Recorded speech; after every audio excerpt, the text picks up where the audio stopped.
Hello everyone, তোমাদের ওখানে কেরম শীত পড়েছে একটু জানাও তো। ঠিক ধরেছো, আমি ঘর গেছিলাম।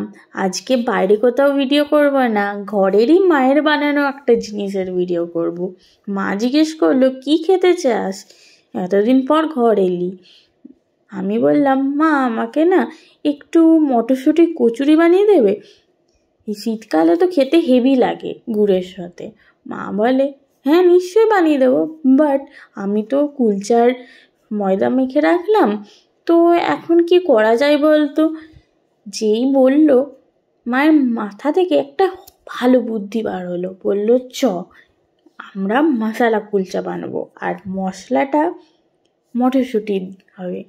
এই জিনিসটা দেখে আমার তো খুব অবাকই লাগছে, বাট খেতে কিন্তু হেভি ছিল। আমি একটু বাটার ঘষে আবার আলুর দমের সাথে খাচ্ছিলাম, হেভি টেস্ট লাগলো, নরম নরম। তোমরা যদি জানতে চাও এটা রেসিপি, কমেন্ট সেকশানে বলো, আমি ঠিক বলবো তোমাদের।